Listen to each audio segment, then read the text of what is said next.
Hi friends, డాగ్స్ని లేదా మీ పెట్స్ని యూట్యూబ్లో అమ్మాలంటే మా ఛానల్ వాట్సాప్ నెంబర్కి వీడియో పంపించండి. అలాగే మన ఛానల్ని ఇంతవరకు సబ్స్క్రైబ్ చేయకపోతే వెంటనే సబ్స్క్రైబ్ చేసి పక్కనే ఉన్న బెల్ ఐకాన్ని యాక్టివేట్ చేయండి friends. Let's start the video. Hi friends, welcome to our channel. ఈరోజు మీకోసం గుడ్ క్వాలిటీ షిడ్జు పప్పీస్ అనేవి అమ్మకానికి అయితే తీసుకురావడం జరిగింది. మేల్ అండ్ ఫీమేల్ అవైలబుల్ ఉన్నవి.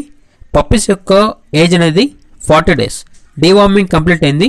అంతేకాకుండా ఈ పప్పీస్ అనేవి చాలా యాక్టివ్గా ఉంటాయి.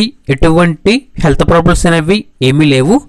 ఇక ట్రాన్స్పోర్టేషన్ హైదరాబాద్ మరియు తెలంగాణలో ఉన్న అన్ని లొకేషన్స్కి ట్రాన్స్పోర్టేషన్ ప్రొవైడ్ చేస్తారు. ఇక పప్పీస్ ఉన్న లొకేషన్ వచ్చేసి గాంధీ హాస్పిటల్, ముషీరాబాద్, నియర్ రాజా డీలక్స్ థియేటర్, హైదరాబాద్. ఇక పప్పీస్ యొక్క ప్రైస్ అనేది మేల్ పప్పీస్ అనేవి 13,000, ఫీమేల్ పప్పీస్ అనేవి 12,000. ఇక పప్పీస్ కావాలన్న వారు ఈ వీడియో కింద టైటిల్లో ఓనర్ నెంబర్ అనేది డిస్ప్లే చేయడం జరిగింది. ఓనర్కి కాల్ చేయండి. పప్పీస్ యొక్క పూర్తి వివరాలు అనేవి వెరిఫై చేసుకున్న తర్వాత మాత్రమే మీకు నచ్చేదాన్ని తీసుకోండి. అలాగే మన ఛానల్ని ఇంతవరకు సబ్స్క్రైబ్ చేయకపోతే సబ్స్క్రైబ్ చేయండి. Thank you. By by.